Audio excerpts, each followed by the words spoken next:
पुंडलिकवरदार विठ्ठल श्री ज्ञानदेव तुकाराम, पंढरीनाथ भगवान की जय, माऊली ज्ञानेश्वर महाराज की जय, जगद्गुरु तुकाराम महाराज की जय, सद्गुरुनाथ भगवान की जय। हरि ओम तत्सत।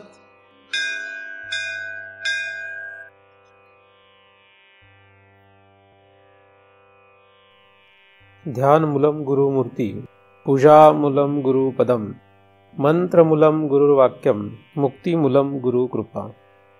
ब्रह्मेवाहम अहम ब्रह्म न चाहम ब्रह्मणा पृथक, नाहम देहो न मे देह, केवलोहम सनातन।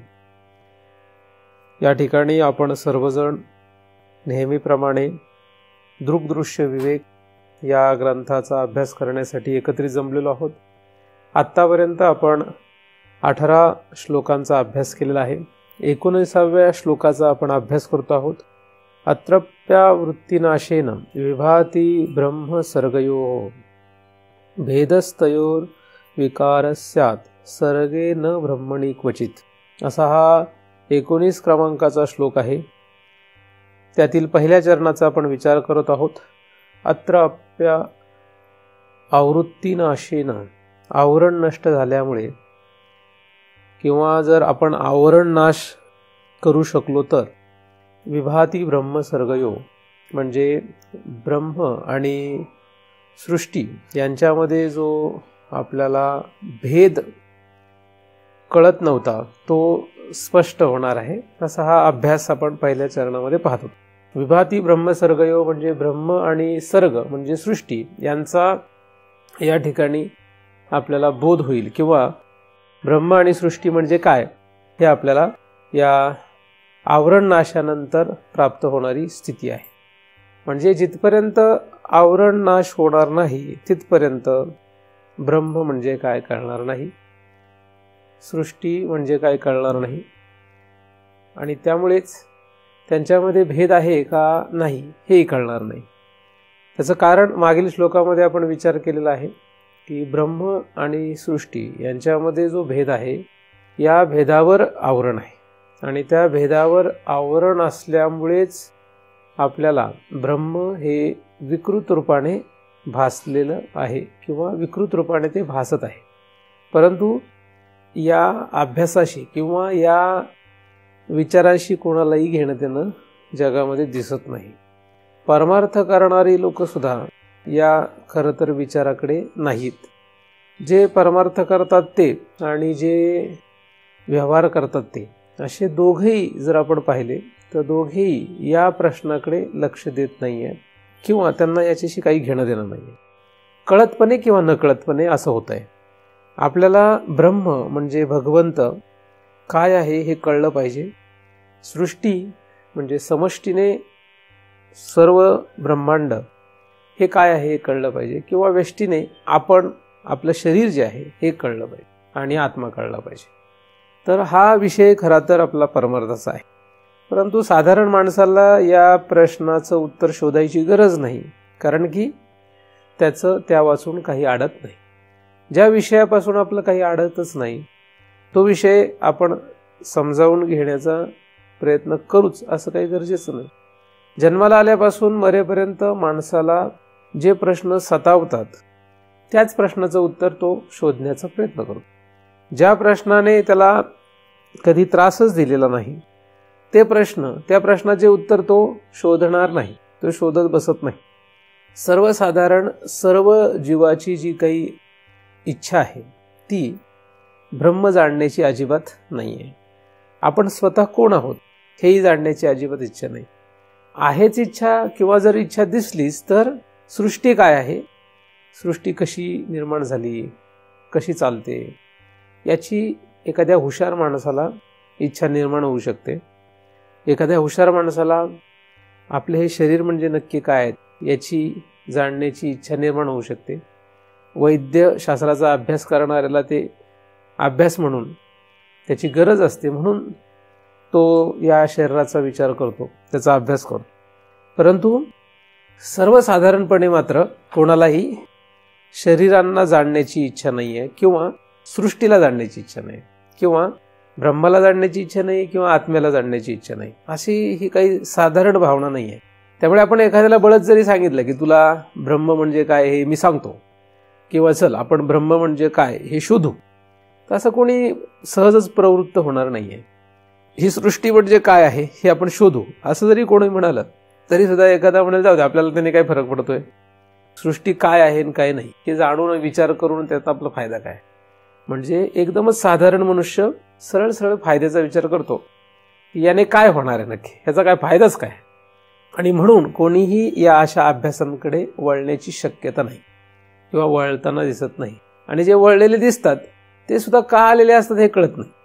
कसे तरी काहीतरी कारणाने पूर्वजन्माचं काहीतरी त्याच्याकडे गाठोडं असतं, काहीतरी करून त्याने सुकृत केलेलं आहे म्हणा, त्याच्याकडे काहीतरी साठा आहे सुकृताचा, म्हणून तो या अभ्यासाकडे वळतो म्हणा. काहीतरी कारणाने तो या अभ्यासापर्यंत येतो. पण इथे आल्यानंतरही त्याचा हेतू तोच राहील असं काही गरजेचं नाही. म्हणजे परमार्थ करणारे सुद्धा भगवंत काय आहे हे जाणून घेण्याची इच्छा ठेवत नाही. त्यांच्या मनाला जो वाटतो तो त्यांचा भगवंत. प्रत्येकाचा देव काय आहे, आपल्या मनाला जो वाटेल तो. साधू संतांनी जो सांगितलेला आहे त्यामध्ये कुठेतरी आपल्या मनाला वाटतो तो जुळतो आणि मग तोच आपला देव होतो. कारण साधू संतांनी देवाची लक्षणं जी आहेत ती इथपासून तिथपर्यंत सगळीच सांगितलेली आहेत.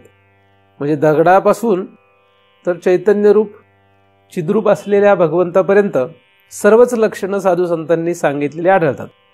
त्याच्यामुळे साधारण माणसाला आपल्याला मनाला पटेल असा, बुद्धीला पटेल असा देव आवडतो आणि त्याची पूजा करण्यामध्ये, त्याची आराधना करण्यामध्ये तो धन्यता म्हणतो. त्याच्या व्यतिरिक्त त्याला काही रस नसतो असं सर्वसाधारणपणे दिसतं. परंतु आपण या सगळ्याचा विचार मागे केलेला आहे की जग जे आहे, या जगामध्ये कुठलाही पदार्थ तुम्ही घेतला तरी सुद्धा तो भगवंत नाही आहे. म्हणून जगामध्ये कुठेही भगवंत नाही आहे हे पहिल्यांदा पक्क लक्षात आलं पाहिजे. जगात कुठेही देव नाही. आता असं वाक्य बोलल्यानंतर एखाद्याला वाटेल की हे नास्तिक झालं. जगामध्ये देव नाही म्हणजे हे कसं आहे, तर उदाहरणार्थ समुद्राच्या पाण्यावर फेस आला तर त्या फेसामध्ये कुठेही पाणी नाही आहे, फेसामध्ये कुठेही पाणी नाही असं शास्त्र सांगतं. तेच मी तुम्हाला ते उदाहरण दिलेलं ते ह्यासाठीच दिलेलं आहे. फेनादिवत प्रसारण असा मंत्र आहे उपनिषदामध्ये. तर पाण्यावर आलेल्या फेसामध्ये कुठेही पाणी नसतं. त्याचप्रमाणे जगात कुठेही देव अजिबात नाही, परंतु सगळी लोक या जगातच देव शोधत आहेत आपल्या सकट. म्हणून सगळ्यात पहिल्यांदा ज्याला कोणाला देव शोधायचा असेल त्यांनी हा विचार लक्षात घेतला पाहिजे. पण होतं काय, आपण जे जगत असतो या जगताना होतं काय, अनेक प्रकारचे त्रास भोगावे लागतात. शारीरिक त्रास, मानसिक त्रास, बौद्धिक त्रास, अहंकाराला दुखावणं, दुखापत अहंकाराला होणे, चित्ताला दुखापत होणे, अंतःकरणाला दुखणे, जीव दुखणे, काय काय होईल माहीत नाही. पण स्थूल सूक्ष्म कारण कुठेही दुःख तयार होतं. म्हणजे आधिभौतिक, आधिदैविक, आध्यात्मिक कुठलाही ताप आपल्याला लागतो. आणि हा एकदा कुठला तरी ताप आपल्या मागे लागला की आपण म्हणतो आता देव कुठे आहे, मग दिसेल तो देव आहे. व्यवहारामधल्या या कुठल्या तरी अडचणींमुळे आपल्याला कुठेही पडलेला दगड त्याला सेंदूर फासला तरी देव आहे. कारण त्यावेळेस तशी स्थिती होते, ही परिस्थिती आहे. तशी स्थिती होते की कुठलेही जार गोटे गोळा करायचे, त्याला सेंदूर फासायचा, झाला देव.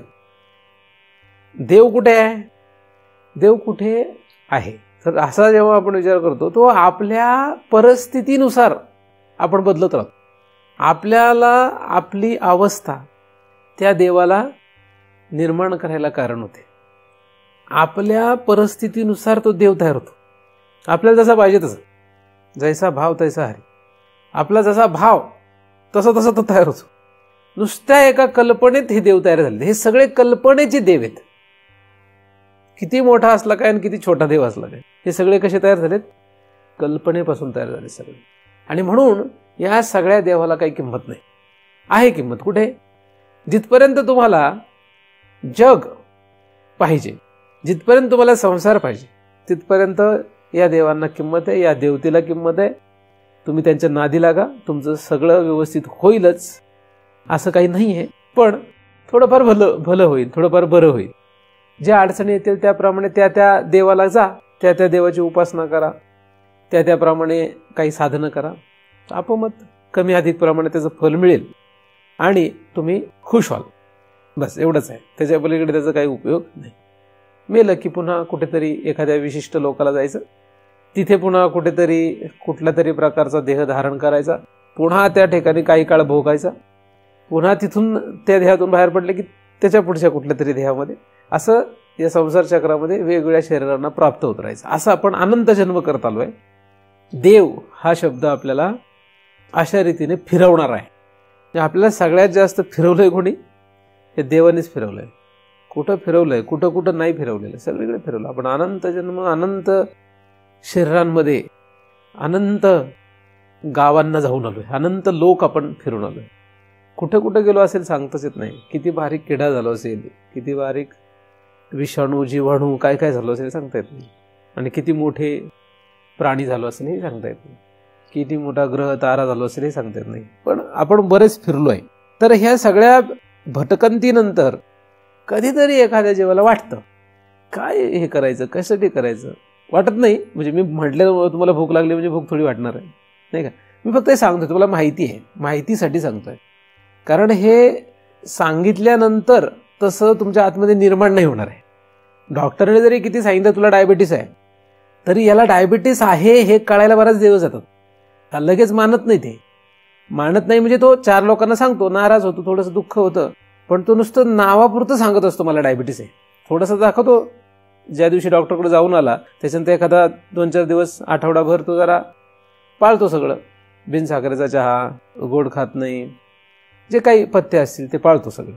पण ते काही दिवस नंतर परत पुन्हा काय होते, तो एक दिवस तर मरायचंच आहे. म्हणजे असे अनेक प्रकारचे तो कारणं सांगून पुन्हा तो आजार त्याला असूनही नसल्यासारखाच असतो. कारण रोजचं वागणं त्याचं कसं होऊन जातं, आजार नसल्यासारखं, तो रोग नसल्यासारखं. त्याचप्रमाणे हा भवरोग जो आहे, अनंत जन्माचा जो हा फेरा आहे, हा असूनही नसल्यासारखं होतो. तो आजारी मनुष्य, म्हणजे विशिष्ट आजार असलेला मनुष्य जसा कोडगा होऊन जातो, तसा परमार्थ करणारे लोक सुद्धा कोडगे होऊन जातात. त्यांना काही फक्त म्हणत असतात, ते आम्हाला जन्ममरणाचा फेरा चुकवायचा आहे, महाराज तुम्ही म्हणतो ते आम्ही ऐकणार आहोत आणि आम्ही आता ऐकतो आहोत, असं ते फक्त म्हणत असतात. त्याच्या वागण्यात असं काही नसतं, वागण्यातून ते सगळं वाजा झालेलं असतं कधीच. तर परमार्थ जो आहे, हा परमार्थ कुठे आहे, काय आहे? परमार्थ म्हणजे आवरण नाश, बाकी काहीच नाही. आणि आवरण नाशाचा परिणाम काय, हा इथं विषय सुरू आहे. पण हा जो आवरणाचा विषय आहे, हा लक्षात घेण्यासारखा आहे की आवरण म्हणजे काय आहे नक्की. आवरण म्हणजे ज्याच्यामुळे आपल्याला ब्रह्म आणि सृष्टी ही 2 वाटत नाही, वेगवेगळी वाटत नाही, एकच वाटते. जगातल्या कुठल्या तरी पदार्थाला आपण देव म्हणणं म्हणजेच आवरण. आवरण म्हणजे काय आहे? जगातल्या कुठल्या तरी एखाद्या पदार्थाला तुम्ही देव म्हणता, त्याचंच नाव काय? आवरण. आता याच्यावर काही भारी अभ्यास करणारे लोक असतात, म्हणजे हुशार असतात, ते खूप अभ्यास करतात आणि ते म्हणतात देव काय सगळीकडे देव आहे, त्यामुळे आम्ही दगडाला देव म्हटलं तर काय हरकत आहे काय, प्रतिमेला देव म्हटलं तर काय हरकत आहे का? शास्त्रात पण सांगितलेलंच आहे. मुळात मी तुम्हाला आधीच सांगितलं की शास्त्रामध्ये किंवा साधू संतांनी जे काही लिहून ठेवलेलं आहे, सांगितलेलं आहे, याच्यामध्ये देवाचं लक्षण इथपासून तिथपर्यंत सगळेच आहेत. अधिकार भेदानुसार तसे आहेत. मग एखादा जर म्हणेल नाही माझा तोच अधिकार आहे, मला तेच करायचं, माझा अधिकार आहे प्रतिमेची पूजा करणे, प्रतिमेला देव समजणे, मला तेच करणे, ठीक आहे, त्याला काही करू शकत नाही. एखादा म्हणेल नाही मला मूर्तीमध्ये देव वाटतो, मूर्तीची पूजा करणे हेच मला देव वाटतंय, तर ठीक आहे, त्याचा तो अधिकार आहे, त्याने ते करत राहा.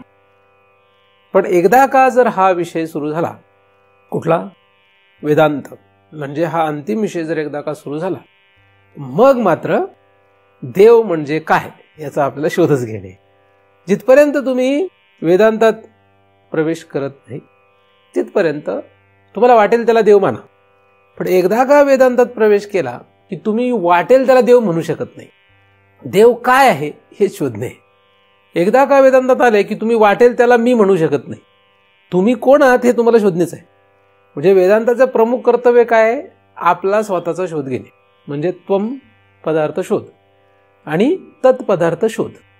म्हणजे मी कोण आहे आणि देव कोण आहे हा शोध हाच वेदांताचा प्रमुख विषय आहे. आणि या श्लोकांमधून आपल्याला हे लक्षात येत आहे की ज्या अर्थी आवरण आहे त्या अर्थी जग आणि देव किंवा ब्रह्म आणि सृष्टी ही वेगळी असताना सुद्धा वेगळी नाही असं वाटतंय. कशामुळे? आवरण असल्यामुळे. किंवा दुसऱ्या पद्धतीने पाहिलं तर ज्या अर्थी आपण या जगातल्या कुठल्या तरी पदार्थाला देव म्हणतो त्या अर्थी आवरण आहे. म्हणजे तुम्ही असं म्हणा किंवा असं म्हणा. आता बाकीचे म्हणतात म्हणून आम्ही म्हणतो असं जर एखादा म्हणेल तर मग त्यांच्याप्रमाणे त्याला जगावं लागेल. तुम्ही कोणाचं ऐकता हा महत्वाचा विषय आहे. 4 भजन करणारी माणसं जमा झाली आणि मूर्तीला देव म्हणू लागली आणि आपणही तेवढ्याच श्रद्धेने आपल्याला तेवढाच भाव निर्माण झाला आणि आपणही त्याला देव म्हणू लागलो. आता हा विषय काय आहे की त्यांना तो देव वाटतो आणि आपण त्यांच्यात सामील झाल्यामुळे आपल्यालाही तोच देव वाटतो. म्हणजे आपण त्यांच्यासारखे झालो. पण त्यांचे नियम आपल्याला लागू होणार. एखादा भजन करत नाही तो ध्यानाला बसतो आणि ध्यानाला बसून या शरीराच्या आतमध्ये कुठेतरी मनामध्ये चित्तामध्ये कुठेतरी असा शोध घेतो आणि तिथे कुठेतरी त्याला ज्योत वगैरे दिसते. ज्योत स्वरूप असलेला तो देव आहे असं त्याला वाटतं. आणि मग तसे अजून 4 लोक जमा झाले की मग त्यांचा एक काय होतं मेळावा तयार होतो आणि मग त्यांचा देव हा असतो. मग ते म्हणतात हे बाहेर काही नाही इथे आतमध्ये करा. मग ते त्या गतीने जातात. काहींना कुठेतरी हिमालयात वाटतो, काहींना कुठेतरी गावात वाटतो, काहींना घरात वाटतो, कोणा कुठे वाटेल माहीत नाही, काहींना वैकुंठात वाटतो. हा सगळा आपण विचार मागे केलेलाच आहे. पण हा देव म्हणजे या जगामधला कुठला तरी एक पदार्थ किंवा कुठल्या तरी ठिकाणी असं समजूनच खरं सगळं जग परमार्थ करत आहे. पहिला विषय आपल्याला आवरण जर नाश करायचा असेल तर पहिल्यांदा काय करायला ही चूक पहिल्यांदा दुरुस्त करावी लागेल की देव म्हणजे जग नाही आणि जग म्हणजे देव नाही. पहिला नियम काय? जग म्हणजे देव नाही. म्हणजे जगातला कुठलाच पदार्थ देव नाहीये. कारण अख्खं जग हे फेनादिवत आहे. म्हणजे फेसासारखं आहे. पाण्यावर आलेल्या फेसासारखं जर सगळं जग असेल तर या जगामध्ये कुठेच देव नाही हे पक्का आहे. मग नास्तिक मनुष्य जो म्हणतो की जगात कुठेच देव नाही त्याचं आपलं म्हणणं जुळल्यासारखं वाटतं, असं वाटतं. पण इथे थांबून जमत नाही. आपल्याला पुढे अभ्यास करायचा आहे. पहिल्यांदा मात्र फेनादिवत हे लक्षात घ्यावं लागतं. नंतर पुढे वेगळा अभ्यास आहे. पण आधी जगामध्ये कुठेच देव नाही. आता जगात कुठेच देव नाही म्हटल्यानंतर मग देव नाहीच असा म्हणण्याचा प्रसंग येऊ शकतो. तर फेस जो आहे तो पाण्यावर तयार होतो, म्हणजे पाण्यापासून तयार होतो. त्यामुळे पाणी आहे, पाणी नाही असं म्हणता येत नाही. तसं देव आहे पण जग म्हणजे देव नाहीये. पाणी आहे पण फेस म्हणजे पाणी नाहीये. पण फेस हा पाण्यापासून जसा तयार होतो तसं जग सुद्धा देवापासूनच तयार झालेलं आहे. पण हे जे जग तयार झालं हे जग कसं आहे, म्हणजे खरं आहे का खोटं आहे का, यासाठी बरेचसे शास्त्र तयार झालेत. वेदांत शास्त्र सुद्धा जग कसं आहे हे सांगतं. त्याला म्हणतात ख्याती किंवा त्याला म्हणतात प्रतीती. ख्याती म्हणजे जग कसं आहे हे सांगणं. ख्याती म्हणजे प्रतीती. जगाची प्रतीती किंवा जगाची ख्याती. ख्याती म्हणजे प्रसिद्धी नव्हे किंवा प्रसिद्धी म्हटलं तरी चालेल. प्रसिद्धी म्हणजेच प्रतीती असं धरूया. तर जग जे आहे हे जग जे प्रतीत होतं म्हणजे जे आपल्याला दिसतंय हे काय आहे नक्की, कसं आहे. तर प्रमुख 5 ख्याती आपल्याला मान्य आहेत. एकूण 6 शास्त्र आपल्याला मान्य आहेत. 12 शास्त्र पैकी 6 शास्त्र वेदाचे प्रमाण मानत नसल्यामुळे त्यांना आपण नास्तिक शास्त्रात धरतो. कारण ते वेद निंदका नास्तिक अशा रीतीने असल्यामुळे, निंदका म्हणजे निंद करणारे असं नाही तर ते प्रमाण मानत आहेत म्हणून त्यांना निंदक असं म्हटलेलं आहे. आणि 6 शास्त्र जी आहेत ही आस्तिक शास्त्र आहे. ज्ञानदेवांनी सुद्धा आणि वैदिक संप्रदायामधील सर्व साधू संतांनी या 6 शास्त्रांचा स्वीकार केलेला आहे अभ्यासासाठी. सर्व सुख गोडी 6 शास्त्र निवडी, रिकामा अर्ध घडी राहू नको. तर या 6 शास्त्रांचा स्वीकार आहे. त्या 6 शास्त्रांमध्ये किंवा त्या नास्तिक 6 शास्त्रामध्ये या सगळ्या शास्त्रांचे जे कर्ते आहेत म्हणजे जे साधू आहेत, जे ऋषीमुनी आहेत, यांनी या जगाची प्रतीती मांडलेली आहे, म्हणजे ख्याती मांडलेली आहे. आणि ही जी ख्याती आहे किंवा ही जी प्रतीती आहे ही प्रत्येक शास्त्रकाराची वेगळी आहे. परंतु या सगळ्यांच्या ज्या कल्पना आहेत या जगाविषयी त्या 5 ख्यातीमध्ये एकूण मांडण्यात येतात. काही ठिकाणी काही कारणाने एक 6वी ख्याती पण मांडण्यात येते. तर ह्या ज्या ख्याती आहेत यातली वेदांत शास्त्राची एक स्वतःची आपली ख्याती आहे आणि ती जी ख्याती आहे तिला अनिर्वचनीय ख्याती असं म्हणतात. जग कसं आहे हे सांगणाऱ्या ह्या ख्याती आहेत. अन्यता ख्याती, अन्यता ख्याती, सत्ख्याती घेतली की 6वी ख्याती झाली. अन्यता ख्याती, अख्याती, अजून असत ख्याती. नाही माहिती, तुम्ही अभ्यास करता का नाही? 5 ख्यातींची नावं सांगा. अनिर्वचनीय ख्याती 1 सांगितली, मी तुम्हाला 4च सांगायची. आता त्यातले मी अन्यता सांगितली, अख्याती 2 सांगितली, मग 6 सांगा, म्हणजे 5 सांगा. आता सत्ख्याती म्हटले की 5 सांगा. मग अख्याती, अन्यता ख्याती, सत्ख्याती, असत्ख्याती आणि नाही ती 6वी. अजून नव्हता एक अनिर्वचनीय. 5च नावं लक्षात ठेवायची, जास्त थोडीच लक्षात ठेवायची. खूप असे 1000 थोडी नावं लक्षात ठेवायची. 1000 नातेवाईकांची नावं लक्षात राहत, 5 ख्यातीची नावं लक्षात राहत नाहीत. म्हणजे आपल्या जीवावर काय आहे? तुम्ही म्हणाला 5 ख्याती काय, तुम्ही हजारो शब्द आहेत ज्ञानेश्वरीमध्ये, तर काय काय लक्षात ठेवू? गंमत करतोय मी, लक्षात राहायलाच पाहिजे असं काही नाही आहे. आत्मख्याती, आत्मख्याती कोणाची आहे? जाऊ दे, कोणाची नको. तर सत्ख्याती जी आहे ही धरत नाहीत. 5च ख्याती आहे, सत्ख्याती त्यात नसते. पण काही शास्त्रकारांना म्हणजे काही कारणाने सत्ख्याती धरण्यात आलेली आहे. म्हणजे काही लोक हे जग सत मानतात. म्हणजे सत्ख्याती म्हणजे सत्प्रतीती, म्हणजे जग हे खरं आहे. मला सांगा, तुम्ही जग खरं मानतो का खोटं मानतो? काय मानतो आपण? आपण सगळे लोक जग खरं मानतो, खरं मानतो. जी ख्यातीच नाही ती मानतोय आपण. म्हणजे आणि आपण परमार्थ करतोय. आपण काय करतोय? आपण वेदांताचा अभ्यास करतोय. आणि जी शास्त्रामध्ये ख्यातीच मान्य नाही ती ख्याती मानून आपण वेदांती आहोत. बघा म्हणजे कशी गंमत आहे.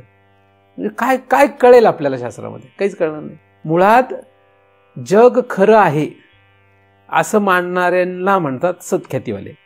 आहेत आता कोण आहेत ते लोक? दुसरीकडे शोधायचे का आपल्याला? आपणच आहेत ते.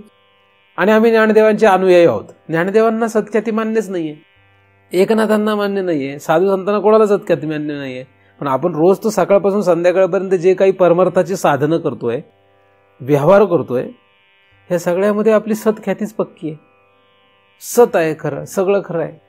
दिसलेला पदार्थ म्हणजे जग हे खरं आहे असा आपला विश्वास आहे. परमार्थ सुद्धा आपण त्याच पद्धतीने करतो आणि व्यवहार त्याच पद्धतीने करतो. त्याच्यामुळे फार मोठी अडचण आहे ना. तशी ख्यातीच नाही, ती ख्याती आपण स्वीकारलेली आहे, म्हणून ती ख्याती आता धरावी लागली. तर सत्ख्याती हा एक प्रकार आहे. आत्मख्याती, अख्याती, असत्ख्याती, अन्यता ख्याती, ह्या ज्या बाकीच्या सगळ्या ख्याती असतील. आपल्याला आत्ता सध्या एवढा त्या ख्यातींचा अभ्यास नाही करायचा आहे, पण अशा ख्याती आहेत की ज्यांनी आपापल्या पद्धतीने जगाची प्रतीती मांडलेली आहे. आणि प्रत्येकाचं आपापलं मत आहे. पण प्रत्येकाच्या मतामध्ये सगळ्यात महत्त्वाचा मुद्दा असा आहे की दिसलेला पदार्थच असतो, म्हणजे जग आपण म्हणतो. तर ख्यातीमध्ये अभ्यासासाठी दृष्टांतामध्ये शुक्ती आणि रजत, म्हणजे शिंपल्यावर चांदी भासणे, हा दृष्टांत घेण्यात येतो. तर ती चांदी जी भासते शिंपल्यावर, याच्यासाठी प्रत्येक शास्त्रकार आपापल्या पद्धतीने आपापलं म्हणणं मांडतात. आणि प्रत्येकाच्या म्हणण्याचं खंडन वेदांती म्हणजे अनिर्वचनीय ख्यातीवाले करतात. तर प्रत्येकजण आपापलं म्हणणं मांडणार, प्रत्येकाला आपलं म्हणणं खरंच वाटणार, त्यात काही नवल नाही. तर हे वेदांत शास्त्र जे आहे याच्यामध्ये या शास्त्राने असत ख्याती मांडलेली आहे. कुठली? असत, वेदांतवाल्यांची. अनिर्वचनीय ख्याती असत नाही. कुठली म्हटली आहे? अनिर्वचनीय म्हणते. असत ख्याती नाही. कुठली? अनिर्वचनीय. अनिर्वचनीय ख्याती म्हणजे सत असत विलक्षण. जो पदार्थ आहे तो सतासत विलक्षण आहे. सतासत विलक्षण म्हणजे काय? तो पदार्थ सत आहे. पहिला शब्द काय? सत आहे. दुसरा शब्द आहे तो पदार्थ असत आहे. म्हणजे पहिला शब्द आहे तो पदार्थ खरा आहे, दुसरा शब्द आहे तो खोटा आहे. सत आहे, दुसरा शब्द आहे असत आहे. आता एकच पदार्थ सत आणि असत या दोन्ही कक्षेत येऊ शकत नाही. कुठलाही पदार्थ खरा असेल किंवा खोटा असेल.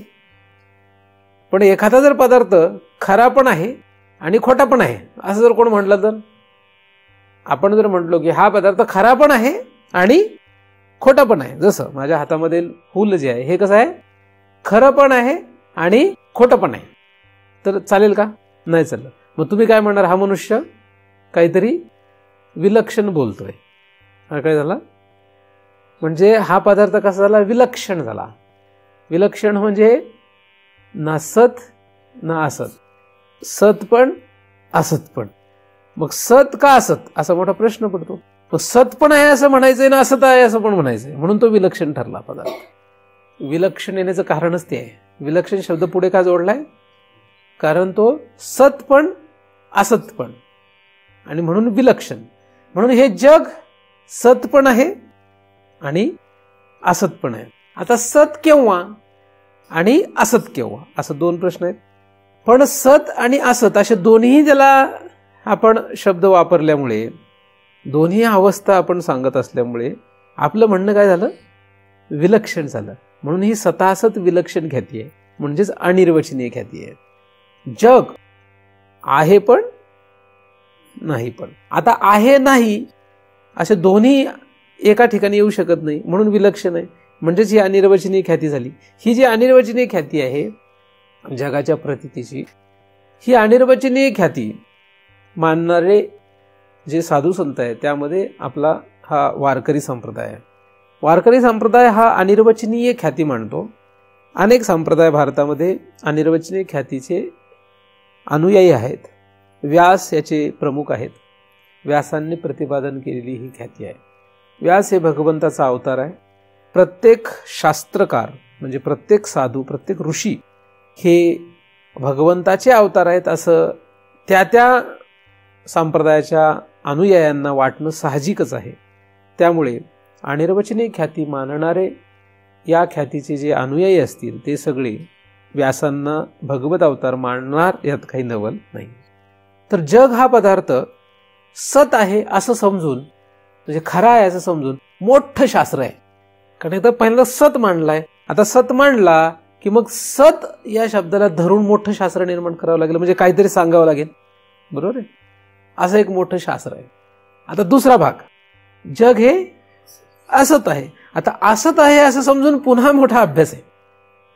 म्हणून तुम्ही जर साधू संतांचे कधी अभंग वगैरे बघितले तर कितीतरी अभंग सत समजून येत आणि कितीतरी अभंग असत समजून आणि कितीतरी अभंग विलक्षण समजून येत. असं कसं होईल? म्हणजे काही सत पर आहेत, काही असत पर आहेत, काही विलक्षण पर आहेत. रूप पाहता लोचनी असं म्हटलं की सत्य तोच दिलंय त्याला. आता असत म्हटलं की रूप आपल्याला मान्यच करता येणार नाही का. सत म्हटलं की एकदा का भगवंत आहे असं म्हटलं की भगवंत पंढरपुरात आहे म्हणून पंढरपूरला आता जायचं, म्हणजे हा सतचा भाग झाला. पुढे जाऊन पंढरपूरला जायची गरज नाही असं म्हटलं की ते असत समजू नये. आणि लटिका हा श्रम वाढवला असं म्हटलं की विलक्षण नाही. म्हणजे कितीतरी उदाहरणांमध्ये, कितीतरी उदाहरणांच्या द्वारे या तीन भागांचा अभ्यास अनिर्वचनीय ख्याती मांडणारे लोकांकडून केलेला दिसतो. तीन भागामध्ये अभ्यास आहे. आता या तीन भागातला जो अभ्यास आहे त्यातल्या एकालाच खरं मानून काही लोक प्रवृत्त झालेत. काहीने दुसऱ्याला धरलंय, काहीने तिसऱ्याला धरलंय. एकूण त्याचा अभ्यास, एकत्रित त्याचा विचार करणारे काही लोक असतील, त्यांची संख्या कमी. हा जो अनिर्वचनीय शब्द आहे त्यालाच दुसरा शब्द वापरण्यात येतो, मिथ्या. मिथ्या प्रतीती, त्याला काय म्हणतो? मिथ्या प्रतीती. आता मिथ्या प्रतीती कोणाची आहे? जगाची. म्हणून जगत मिथ्या हा वेदांताचा सिद्धांत आहे. मग ही जी मिथ्या प्रतीती आहे, ही मिथ्या म्हणजे काय? मग मिथ्या म्हणजे काय याचे पायऱ्या आहेत. तर मिथ्या म्हणजे सतासत विलक्षण. मग सतासत विलक्षण म्हणजे तो पदार्थ कधीतरी सत असावा लागेल, तो पदार्थ कधीतरी असत असावा लागेल. तो कायम सत असू शकत नाही आणि तो कायम असत असू शकत नाही. मग कधी सत आणि कधी असत असा भाग येतो. म्हणून ज्या काळी तो दिसतो त्या काळी तो सत, ज्या काळी दिसत नाही त्या काळी तो कधी दिसतो. ज्या काळात दिसतो तो भ्रमकाळ आणि ज्या काळात दिसत नाहीच त्या काळाचा तो प्रश्नच येत नाही काही. म्हणजे प्रतीती त्याची कधी येते? तर जेव्हा तो जन्माला चालेल नाही तेव्हा त्याची प्रतीती येत नाही. तो जन्माला आला की त्याची प्रतीती येते. म्हणजे आपण जेव्हा जन्माला आलो तेव्हा लोकांना आपण दिसलो, त्याच्या आधी आपण नव्हतो म्हणजे असत होतो. आणि जेव्हा आपण मरणार त्याच्यानंतर आपण राहणार नाही, म्हणजे पुन्हा असत होणार.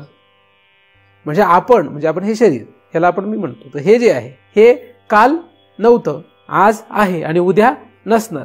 म्हणून हा पदार्थ सतमध्ये पण येतो, असतमध्ये पण येतो. हा पदार्थ काय होत आहे, सतमध्ये पण येतोय, असतमध्ये पण येतोय. मग जो पदार्थ असा असतो तो नाश पावणार असतो. म्हणजे कधी असतो आणि कधी नसतो, म्हणजे तो उत्पत्ती होतो आणि नाश पण पावतो. म्हणजे त्याला उत्पत्ती आणि नाश आहे. म्हणजे तो पदार्थ उत्पत्ती स्थिती प्रलयात येतो, म्हणजे तो नश्वर वर्गात जातो. म्हणून मिथ्या या शब्दाचा अभ्यास करताना पहिल्यांदा नश्वर शब्दाचा अभ्यास करतात. पुढे त्याचा अभ्यास आपण बऱ्याच वेळा विचार करत असतो. त्याचा अभ्यास रज्जू सर्प, स्वप्नवत, स्वप्नासारखा आहे. स्वप्न सुद्धा भ्रमकाळी, म्हणजे फक्त स्वप्न असतानाच असतं. जेव्हा जागा होतं तेव्हा स्वप्न नसतं, जागा असताना स्वप्न नसतं, झोपल्यानंतर स्वप्न पडतं. म्हणजे झोप किंवा निद्रा या अवस्थेमध्ये स्वप्न असतं. म्हणजे त्या भ्रमकाळातच फक्त ते आहे, बाकीच्या काळात ते नाही. तिथे सत आहे पण इथे सत नाही. स्वप्नात स्वप्न सत्य आहे, पण जागृत अवस्थेत स्वप्न सत्य नाहीच आहे. काही केलं तरी नाहीच आहे. आणि स्वप्नामध्ये काही केलं तरी असत नाहीये ते. तसे जेव्हा आपल्याला जग सतरूपाने प्रतीत होतं तेव्हा तुम्ही काही करा ते असत होऊ शकत नाही. म्हणजे तुम्हाला एकदा का तुमच्यावर संस्कार असला, ही बायको माझी आहे, हे घर माझं आहे, ही संपत्ती माझी आहे, हा संस्कार एकदा का दृढ असला की तुम्हाला कोणीही काही सांगू दे, तुम्हाला ते माझंच वाटणार आणि सतच वाटणार. जिथपर्यंत तुम्हाला काहीतरी जागृती येणार नाही, तुम्ही त्याच्यातून जागे होणार नाही. उठा जागे व्हा रे आता, स्मरण करा पंढरीनाथा. पुढे आणि चुकवी व्यथा जन्म मरणाच्या. पुढे पुढे ठीक आहे. म्हणजे तुम्हाला इथे काय करावं लागेल, हे करावं लागेल. आता साधूसंतांनी सांगून ठेवलंय तुम्हाला करायचं आहे. म्हणजे धनदारा पुत्र जन बंधू सोयरे पिशून, हे सगळंच, ह्या सगळ्यांना तुम्ही सत समजताय. यांना तुम्ही सत समजताय, त्यांना मिथ्या करायचंय. म्हणजे त्यांना पहिल्यांदा काय करावं लागेल, आता आपण सत समजतोय म्हणजे असत करावं लागेल. हा फक्त आपला खेळ आहे. काही करून मग त्याच्यासाठी जी साधना करावी लागते ती करावीच लागते. आता सत समजूनच बसलोय, मग सत समजण्यासाठी काही साधन करू नका. पण सत समजलोय आणि सत दृढ करत चाललाय, अशी परमार्थातली आपली स्थिती आहे. नको त्याला. काय झालं, आपलं सत आधीच समजून बसलाय, अनंत जन्म सत समजून बसलाय. आता कधीतरी त्याला असत करावं लागेल. बरं, बायको जर मेली तर ते असत होणारच आहे का नाही होणार? धन गेलं तर ते असत होणारच आहे. नव्हतं तेव्हा असत होतच, ती नव्हती तेव्हा असतच होती आपल्यासाठी, नाही का? म्हणजे तो त्याच्या गतीने जेव्हा असत होईल तेव्हा तो होईलच तो. पण त्याच्या गतीने असत होण्याच्या आधीच जर आपण ते असं आहे हे ओळखलं तर तो परमार्थ आहे. कारण हे आपल्याला करणे आहे. कारण त्याच्या गतीने तो असत होण्याच्या आतच आपण असत झालो, आपणच गायब झालो, तर मग फेर आहे. अडचण काय आहे, त्याला असत करावं लागतं. ह्या सगळ्यांना मिथ्या करायचंय. म्हणजे पहिल्यांदा मिथ्या करायचंय म्हणजे अनिर्वचनीय करायचं. अनिर्वचनीय करायचंय म्हणजे आपण समजतोय काय, आपण सत समजतो, म्हणजे असत करायचं. मग असत केलं की पहिल्यांदा ते नाश पावणार आहे असं समजा, स्वप्नपत आहे असं समजा. स्वप्नातला पदार्थ जसा भ्रमकाळी फक्त असतो पण जागा झाल्यानंतर नसतो, तसं या आपण आता जे जागे आहोत ते जागे नसून झोपलेले आहोत. आपण आता काय सगळे, तुम्ही सगळे जागे आहात का झोपलेले आहात? आपण सगळे आता झोपलेले आहोत. या निशा सर्व भूतानाम तस्याम जागृती संयमी. जिथे सगळे लोक झोपलेले असतात, या निशा सर्व भूतानाम तस्याम जागृती संयमी. जो साधू असतो किंवा जो ज्याला बोध असतो तो त्या ठिकाणी जागा असतो, आणि जिथे हे सगळे जागे असतात तिथे तो झोपलेला असतो. म्हणजे काय झालेलं आहे, आपण आता या सगळ्या ठिकाणी जागे आहोत. म्हणजे काय, आपण याला सत समजतोय. आणि तिथेच मात्र साधू काय करतात, तिथे ते झोपलेले असतात. म्हणजे ते त्याला सत समजत नाही, ते त्याला काय समजतात, असत समजतात. ते असत आहे, असत आहे हे कळणं ही पहिली पायरी. ही पण मिथ्यापर्यंत गेलं पाहिजे. असत समजणं ही पहिला भाग आहे. कारण सत समजत होतो म्हणून असत करावं लागतंय. आहे म्हणून आहे, हा सतचा भाग आहे. पण त्याच्यामध्ये असत आपण आता वाढवत चाललोय, म्हणून तो आपला भाव तयार होतो. आहे म्हणून आहे. धन दारा पुत्र जन हे सगळं जे आहे म्हणून आहे. हा जसं जसं दृढ भाव होत जाईल तसं ते असतकडे जाणार आहे. ते जसं आपलं वाढतं तसं तो असतकडे जातो पदार्थ. ते पदार्थ जसे असतकडे गेले तसं त्यातला सद्भाव कमी होत जातो. मग कधी ते सत पण वाटतात, असत पण वाटतात. आता हे कसं आहे की थोडंसं इकडून तिकडे असं होणारच आहे. पण हे जेव्हा आपण अभ्यास करत जाऊ तेव्हा एक वेळ असं लक्षात येईल की हे असतच आहे. आपण त्याला सत म्हणतो म्हणून काय सत थोडीच होणार आहे. तर या सगळ्यांविषयीचा आपला भाव बदलला की आधी होता सत, मग झाला असत. मग पुन्हा सत होण्याचा प्रश्न येत नाही. एखाद्या वेळेला पुन्हा सत व्हायला काय हरकत आहे? एकदा का मनुष्य मेला की तो पुन्हा येतो का? मेलेला माणूस कधी परत पाहिलाय? कधीच येत नाही. मेलेला माणूस कधीही येत नाही, हा सृष्टीचा नियम नाही. तसं एकदा का सत पदार्थाला असत केला की तो पुन्हा सत होत नाही. त्यामुळे त्याची चिंता करायची नसते. म्हणजे एखाद्याचा म्हटला नाही मला 10 वर्षापूर्वी, 5 वर्षापूर्वी, 2 वर्षापूर्वी बायको असत वाटत होती पण आता परत सत वाटायला लागली, असं होतच नाही. एकदा का त्या पदार्थाचा निर्णय लागला की पुन्हा तो पदार्थ सत्वर येत नाही. म्हणजे एकदा का एखाद्याला कळलं की हे धन माझं नाही, ही बायको माझी नाही, हे एकदा जर त्याला पक्क कळलं की पुन्हा तो त्याला माझं म्हणूच शकत नाही. तीळ मात्र पण म्हणू शकत. आणि म्हणत असेल तर त्याचा आधी असं झालेलं नाही. कोणी असो, तुम्ही काय मी काय, आपल्या सगळ्यांसाठी नियम हा सारखा आहे. त्यामुळे स्वतःला इथे फसवता येत नाही का? तर सत असत या दोन मध्ये हा खेळ चालणार आहे. सत असत, सत असत, सत असत. मग एकदा का असतचा निर्णय लागला, पक्क माहिती आहे हे असतच आहे असा निर्णय लागला की मग त्यावेळेस त्याला मागचा पण विचार येतो की पूर्वी त्याला सत समजतच होतो. म्हणजे रज्जूवर जेव्हा सर्प भासतो तेव्हा सर्प भासला तेव्हा घाबरून पळाला, रडला, धडपडला. कोणीतरी त्याला कंदिलाच्या उजेडामध्ये दाखवलं की हा साप नाहीये, ही दोरी आहे. म्हणजे त्याची व्याळ शंका गेली, म्हणजे त्याचा साप गेला. पण आधी जो साप होता जेव्हा दिसला होता तेव्हा तो खरा होता, पण आज जेव्हा तो साप खरा नाही हे त्याला लक्षात आलं तेव्हा पुन्हा तो साप सतरूपाने उत्पन्नच होत नाही. पण जेव्हा भ्रमकाळ होता तेव्हा तो सतरूपाने वाटत होता. पण आता जेव्हा पक्क कळलं की तो नाहीच आहे तेव्हा काही म्हटलं तरी पुन्हा तो साप उत्पन्न होणारच नाही. म्हणून रज्जू सर्पवत हा स्वप्नवेद पेक्षा थोडासा पुढचा दृष्टांत आहे. रज्जू सर्पवत मध्ये रज्जूचं अधिष्ठान, रज्जूचं ज्ञान होणं गरजेचं असतं. तसं या ठिकाणी या जगाला अधिष्ठान असलेलं जे भगवंताचं स्वरूप आहे ते लक्षात येणं गरजेचं आहे. म्हणजे हा थोडासा अजून उच्चतम विवर्तवादाचा सिद्धांत आहे. त्याच्या पुढे जो सिद्धांत आहे तो वांध्यापुत्रवत असा आहे. पण वांध्यापुत्रवत हा सिद्धांत वेदांताचा तसा घेता येत नाही, कारण की घेता पण येतो, घेता पण येत नाही. 2 भाग आहे त्याचे. एक भाग जर ते आपण घेतला तर वांध्यापुत्र हा अत्यंत असत असतो आणि अत्यंत असत पदार्थ वेदांत मानत नाही. वेदांत शास्त्र जगाला अत्यंत असत म्हणत नाही. खरं तर काय म्हणतं? असत म्हणतं, पण अत्यंत असत म्हणत नाही. म्हणजे जगताची स्थिती, जगताची अवस्था वेदांताला मान्य आहेच. भ्रमकाळात जग आहेच असं वेदांत म्हणतं, पण भ्रमनाशानंतर जग नाहीच असं वेदांत म्हणतं. म्हणून वेदांत शास्त्राप्रमाणे एकदम अत्यंत तुच्छ म्हणून हा पदार्थ तसा धरता येत नाही. म्हणजे वांध्यापुत्रवत हा पदार्थ धरता येत नाही. जगतामध्ये जसा वांध्यापुत्र हा कधीच नसतो, काल नव्हता, आज नाही आणि उद्या पण नाही, तसं पहिल्यांदा विवर्तवादाचा अभ्यास करत असताना आपल्याला हे लक्षात घ्यावं लागतं. आणि इथपर्यंत जरी एखाद्याची गती झाली तरी फार चांगलीच आहे की जग आहे. आपण कुठे म्हणतो जग नाही आहे, पण जगाची प्रतीती जी आहे ही जिथपर्यंत आपला भ्रम आहे तिथपर्यंतच आहे. हा भ्रम जाण्यासाठी एक तर जागे झालो पाहिजे. स्वप्न नाशासाठी काय व्हावं लागतं? जागा व्हावं लागतं. किंवा भ्रम जाण्यासाठी अधिष्ठानाचं ज्ञान करावं लागतं, म्हणजे रज्जूचं ज्ञान पाहिजे. एक तर जागे व्हा असं सांगण्यात आलंय किंवा अधिष्ठानाचं ज्ञान करा असं सांगितलेलं आहे. म्हणजे एकतर भगवंताचं ज्ञान करा, प्राप्त करून घ्या. भगवंताविषयीचं ज्ञान जे आहे ते आपल्याला प्राप्त करणे, ते तर प्राप्त करा, किंवा जागे व्हा. आता जागे व्हा म्हणजे काय याचा विचार केला आपण. अधिष्ठानाचं ज्ञान म्हणजे रज्जूचं ज्ञान हे कसं करायचं याच्या पद्धती आहेत, त्याप्रमाणे करावं लागेल.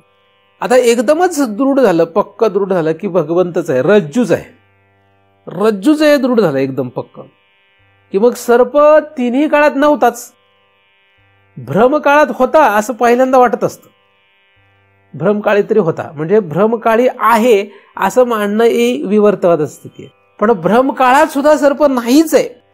पहिल्यांदा आपण काय म्हणतोय, भ्रमकाळात तरी मान्यता देतोय, पुढे जाऊन भ्रमकाळात सुद्धा नव्हताच हा निर्णय लागतो. तो जरा अतिउच्च अवस्थेचा विषय आहे. प्रपंच एक झाला होता ही समूळ मिथ्या वार्ता, पुढे होईल मागोता कदा कल्पंता घडेना. प्रपंच मुळी झालाच नाही. आता हा जो विषय आहे हा थोडासा वांध्यापुत्र होत आहे. पण तो इकडे जेव्हा खाली होत असतो तेव्हा तो चालत नाही, तेव्हा तो मान्य नाही होत. पण जर पुढे गेला अभ्यास करत तर तिन्ही काळामध्ये जगताचं अस्तित्व मान्य होत नाही. म्हणजे जगत हा पदार्थ अत्यंत असत आहे. मग असत आहे असं आपल्या जर पदरात पडलं तर अनिर्वचनी ख्याती डुबली. पण आपण अधिष्ठानाला किंमत देतोच आहे. वांध्यापुत्राला अधिष्ठानच काही नाही. वांध्यापुत्राला अधिष्ठान काय? तसं जगाला अधिष्ठान काही नाही असं नाहीये. जगाला अधिष्ठान आहे म्हणून असत ख्याती नाही आपली, किंवा शून्यवाद पण नाहीये. जगत जे आहे हे जग भ्रमकाळी सत्य किंवा खरं वाटतं. भ्रम गेला की ते जगत असत होतं. असा अभ्यास करत करत हे जग एका अधिष्ठान पदार्थावर भासलेलं आहे. भासलेला पदार्थ हा विलक्षण आहे. विलक्षण म्हणजे कसा आहे? दोराची या सापासी, डोंबा बडी गव्हाळा ऐसी, संख्या न करवे. म्हणजे असाच आहे का? संख्या न करवे कोणासी, तैसी भूताते मिथ्यत्वे. हे भूत मात्र म्हणजे पूर्ण जग जे आहे हे जग कसं आहे? विलक्षण आहे. विलक्षण म्हणजे काय? हा पोरगा विलक्षण आहे म्हणजे विचित्र आहे. म्हणजे काय? तो काय करेल सांगताच येत नाही. विलक्षण कोणाला म्हणतो आपण? गॅरंटी नाही त्याची काय करणार. तसं जग हा पदार्थ कसा आहे? विलक्षण आहे. म्हणजे काय? कसा भासेल आणि काय भासेल हे सांगता येत नाही. जगामध्ये सगळे व्यवहार, सगळे पदार्थ, सगळे विचार काय निर्माण होतील याची संगतीच लावतात. दोराची या सापासी, डोंबा बढी गव्हाळा ऐसी, संख्या न करवे. आणि आपण मात्र या जगामध्ये पदार्थ, विचार, क्रिया यांची संगती लावत बसतो. पण हे विलक्षण आहे. जग हे काय? हे विलक्षण आहे. त्यामुळे याला काहीच संगती नाहीये. अख्खं आयुष्य जन्मानुजन्मे आपण ह्याच्यात घालवतो. विज्ञानशास्त्र तर संगती लावल्याशिवाय सोडतच नाही. हे असं झालं तर मग असं, असं झालं तसं, मग असं का झालं असून आपण विचार करतो. मग महाराज असं का वागले असतील? महाराजांनी असं का म्हटलं असेल? मग आपल्या आयुष्यात असंच का घडलं असेल? आपण असं का केलं असेल? आपण असं का वागलो असेल? मग आपण आता कसं वागणार? हे सगळं काय? अख्खं आयुष्य आपल्या ह्याच्यात जात आहे. पण हा जग नावाचा पदार्थ कसा आहे? विलक्षण आहे. त्यामुळे याला कुठलाही काही नियमच नाही. पण सगळं नियमात आहे असं दाखवलं जातं. कसं दाखवलं जातं? तुम्ही एखाद्या संस्थेत गेले आणि त्यांना जसं त्यांचे डॉक्युमेंट वगैरे सगळं असं मागितलं, ISO सर्टिफाईड वगैरे सगळं सगळं सगळं सगळं व्यवस्थित आपलं कागदोपत्र सगळं दिसतं आपल्याला. बरोबर बरोबर बरोबर, वा वा काय छान आहे. A grade college, A grade संस्था असं दिसतं आपल्याला, आहे ना, नंबर 1. आतमध्ये काय असतं माहिती? त्याला म्हणतात मॅनिप्युलेशन. सगळं गोंधळ असतो. काय दिसतं खरं? रिझल्ट आधीच लिहिलेला असतो आणि त्याच्या आधीचं जे सगळं आहे ते ऍडजस्ट केलं असतं. रिझल्ट कधी लिहिलेला असतो? रिझल्ट कधी लिहायचा असतो? शेवटी लिहायचा असतो. आधी केलेल्या प्रक्रियेचा शेवट म्हणजे रिझल्ट आहे. पण रिझल्टच आधी लिहिलेला असतो आणि हे नंतर सगळं केलेलं असतं. म्हणजे उदाहरणार्थ पोराला शाळेमध्ये कॉलेजमध्ये मार्क्स द्यायचे असतात ना, त्याला किती मार्क द्यायचे ते आधीच द्यायचे. त्याला 50 पैकी समजा 40 मार्क द्यायचे, ते 40 मार्क आधीच द्यायचे आणि हे 40 कसे आले ते नंतर काढायचं. विलक्षण आहे ना? सगळीकडे असंच असतं. मी तुम्हाला एक उदाहरण सांगितलं आणि परत हे असं नाहीच आहे, असंच आहे असं सांगायचं. सगळ्या प्रक्रिया जगातल्या अशाच आहेत. जवळजवळ जवळजवळ काय सगळ्याच, सगळंच उलट आहे. नाही, उलट बिलट नाही, विलक्षण आहे. काय ते? विलक्षण आहे. कुठल्याही पदार्थाला, विचाराला आणि क्रियेला काहीही काय नाहीये, नियम, संगती काहीच नाहीये. आता असं जर तुम्ही म्हणत जगात फिरायला लागले की जग तुमच्या पाठीमागे हात धुवून लागेल. ते म्हणतील हे एकदमच विचित्र आहेत. म्हणजे विलक्षण आहेत ते, पण विलक्षण कोणाला समजणार? काय काय लोक म्हणतात, महाराज तुमचं काही सांगताच येत ना, तुम्ही आज असे वागता, उद्या तसे वागता, काल तर असे बोलले होते, आज असे बोलताय, उद्या काहीतरी वेगळंच बोलताय, तुमचं काही सांगताच येत नाही. तुमचं तरी कुठं काय सांगता येते? तुम्ही काल वेगळे होते, परवा वेगळे होते, आज वेगळे, उद्या वेगळे, कशाच काही खरं नाही ना. बरेच लोक मला म्हणतात, अहो ते फार रागीट माणूस आहे. म्हटलं तू कधी पाहिला होता? 5 वर्षापूर्वी. तू गेला 5 वर्षापूर्वी, आता वेगळा आहे तो. अहो तो फार शांत माणूस आहे. कधी होता? पाहिला होता 5 वर्ष. आता गेला, आता तो रागीट असू शकतो. सांगू शकत नाही ना काही. प्रत्येक क्षणाला मी रागवतो काय? प्रत्येक क्षणाला मी शांत असेल काय? प्रत्येक क्षणाला मी प्रेमळ असेल काय? प्रत्येक क्षणाला मी चांगलाच असेल काय? नसेलच काय? काहीच त्याला नियम नाही. मला नाही, तुम्हालाही नाही आहे. पण जग त्याला मानत नाही. जग काहीतरी धरून बसतं. एखाद्या गुन्हेगाराला पकडला की त्याने गुन्हा केल्याची वेळ आणि ती जी वेळ असते त्या वेळेस त्याने ते केलेलं असतं. त्याच्यानंतर तो बदललेला असतो. पण पकडलं कोणाला? पकडलं कोणाला असतं? त्याला पकडलेलं असतं. तो तर गेला कधीच. तो काळाच्या उधारात गेलेला असतो. ती व्यक्ती ज्याने ते त्या वेळेस केलं. कारण तो जे काही गुन्हा करतो तो फक्त त्या वेळेला करतो. त्या वेळेस त्याची तशी स्थिती असते. त्याच्यानंतर तो तसा नसतोच मुळात. म्हणून काही शहाणी लोक आहेत ती म्हणतात की अरे त्याने त्यावेळेस ते केलं होतं, त्याला शिक्षण द्या चांगलं, तो चांगला राहील. आणि त्याला फासावर देऊ नका, त्याला काहीतरी संस्कार घडवा, त्याला चांगलं शिकवा, म्हणजे तो व्यवस्थित राहील. विनाकारण त्याला फासावर देऊ नका. काय म्हणतात, नाही नाही नाही त्याला फासावर द्यायला पाहिजे कारण त्याने असं केलंय. पण काही शहाणी माणसं काय म्हणतात, ते त्यावेळेस झालं होतं, त्याची त्यावेळेस तशी स्थिती झाली होती, आता नीट शिकवण द्या, तशी स्थिती नाही होणार त्याची. असे प्रयोग असतात जगामध्ये. जग जे आहे हे जग कधी काय कसं कुठे काही सांगू शकत नाही. आपण म्हणतो काल दिसला होता, गेला ना, सांगू शकत नाही. तुम्ही काहीतरी सांगा मला, काहीतरी असा जगातला एक तरी विषय सांगा की ज्याची तुम्ही मला गॅरंटी देणार आहे की असंच होणार आहे. मग लोक म्हणतात असं कसं झालं, रडत बसतात. कसं झालं म्हणजे मग कसं व्हायला पाहिजे होतं, आणि त्याला जसं पाहिजे होतं तसं झालं की म्हणतात वा वा छान झालं छान झालं छान. पण याला पाहिजे होतं तसं झालंय का? आणि याला जे नको होतं ते झालंय का? काय झालंय नक्की? तुम्हाला जसं पाहिजे होतं तसं झालेलं असतं का? किंवा तुम्हाला जे नको होतं ते झालेलं असतं का? असं काहीच नसतं झालेलं. जे झालंय त्याला तुमचा भाव काय आहे? तुमचा भाव जर असं व्हायला पाहिजे होतं तर तुम्ही सुखी, आणि तसं नको व्हायला पाहिजे असं तुमचा भाव असेल तर तुम्ही दुःखी. म्हणजे आपलं सुख दुःख कशावर आहे?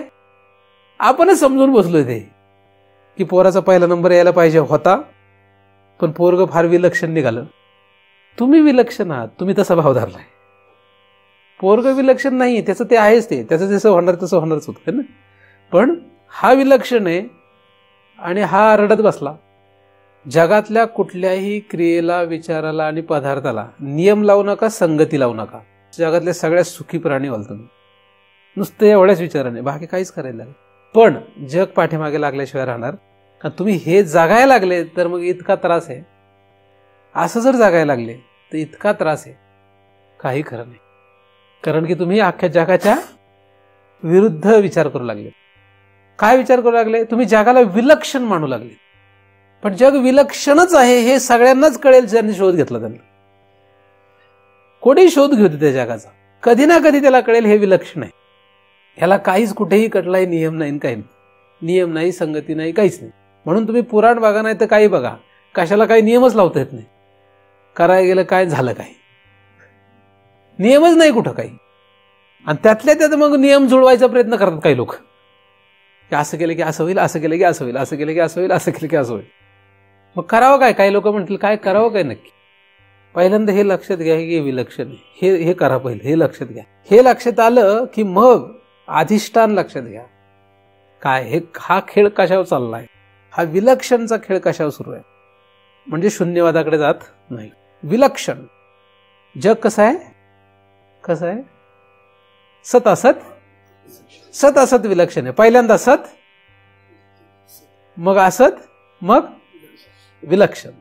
अशा तिन्ही पातळीवर लक्षात घ्यायचं. सत तर आपण समजूनच बसलोय, अनंत जन्म. आता असत तरी लक्षात घ्या. मग पुढे विलक्षण लक्षात घ्या. विलक्षण लक्षात आला पदार्थ की आला काय गेला काय, विलक्षणच आहे ना तो. आला तर येईलच, येणार असेल तर येणारच आहे, आणि जाणार असेल तर तुम्ही त्याला कितीही आणण्याचा प्रयत्न करा, येणार नाही. आपण ठरवलं की ह्या पदार्थाला आणायचं तर येईल का? आणि एखाद्या पदार्थाला घालवायचं ठरवलं, जाईल काय? उदाहरणार्थ महाराज,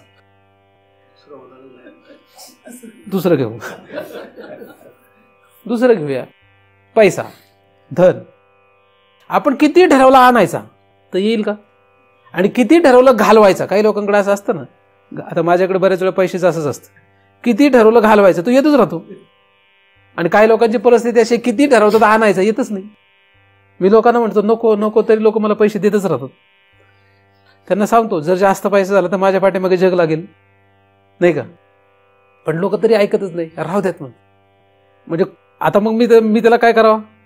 सत असत का विलक्षण? पहिल्यांदा असत करावं लागतं. धन पहिल्यांदा सत, तुमच्यासाठी सत असेल कदाचित सगळ्यांसाठी. मी जन्माला आल्यापासूनच माझ्यासाठी तो असत आहे. सत माझ्यासाठी आजपर्यंत कधी झालंच नाही. पैसा म्हणजे उदाहरण म्हणून सांगतो. धन आता असत आहे. असत एकदा आपल्यासाठी झाला, जगासाठी काहीच असू देतो, त्यांनी काही होत नाही. त्याच्यानंतर तो विलक्षण असतो. विलक्षण मध्ये गेला की तो सत आणि असत दोन्ही कक्षेत असतो. पण कसा असतो? तो सतरूप नसतोच आणि असतरूप पण नसतो. म्हणून असतो पण नसतो, असून नसतो. तो कसा होतो? असून नसतो, विलक्षण असतो. मग जेव्हा तो विलक्षण होतो तेव्हा गेला तरी दुःख अजिबात होत नाही, गेला तरी तीळ मात्र दुःख नाही, आणि आला तरी सुख नाही. म्हणजे सुख दुःखात त्याची ती अवस्था तयार होते. ती त्याची स्वतःची अवस्था, त्याच्या आतमध्ये ती असते. एखाद्या कुठल्याही पदार्थाविषयी काय होतं, अशी अवस्था तयार होते. म्हणजे विलक्षण जर जग लक्षात आलं तर ह्या जगाविषयी आपल्याला काय तयार होईल? जग बुडलं काय आणि तरलं काय.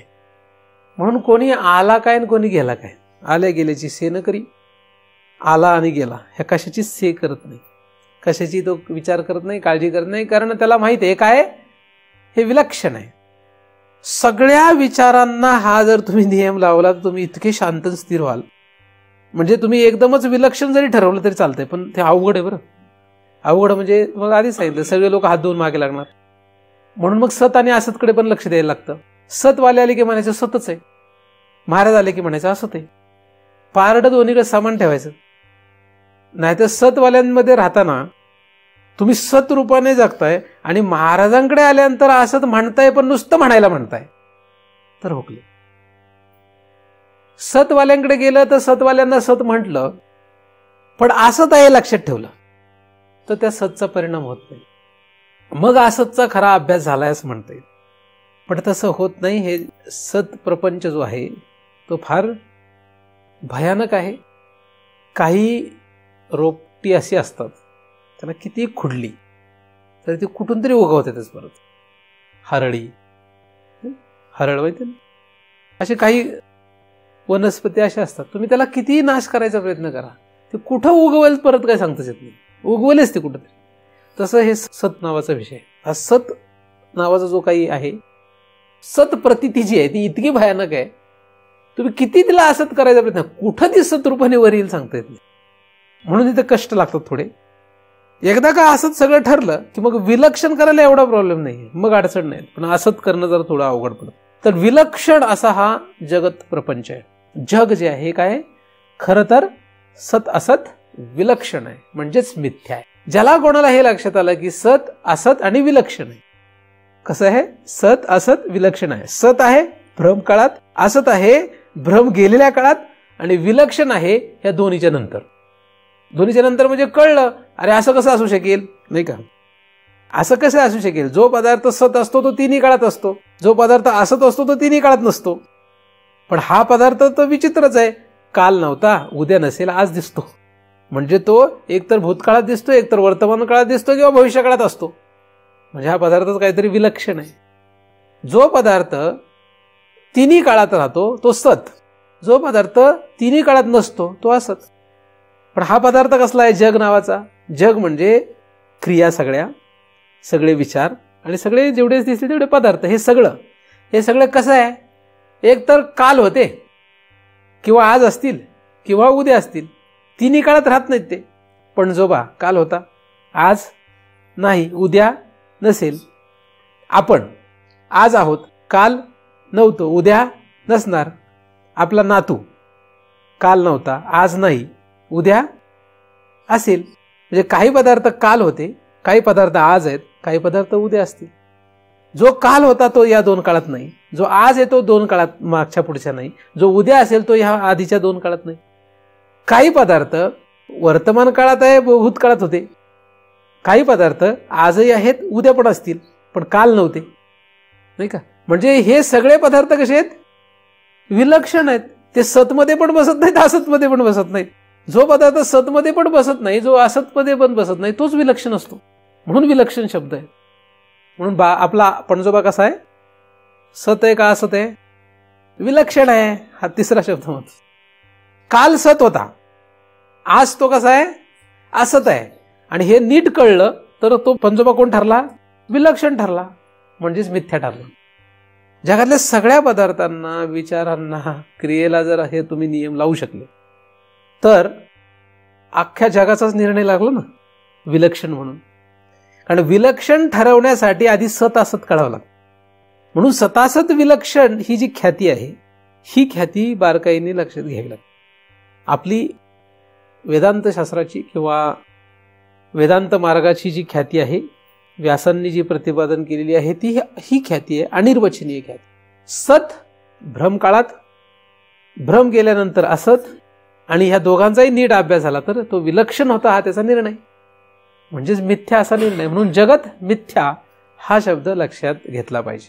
मग एखादा म्हटला जगत तुम्ही अत्यंत असत मानता का, नाही, आम्ही भ्रमकाळी मानतो, नाही का, भ्रमकाळी मानतो. आणि भ्रम केल्यानंतर आम्ही त्याला मानत नाही. म्हणजे कधी होता तो, जेव्हा भ्रम असतो तेव्हा होताच, मानतोच. भ्रम नाही तेव्हा त्याला मानतच नाही. आणि म्हणून तो असा पदार्थ कसा असेल, तो कधीतरी होता ना कधीतरी नव्हता.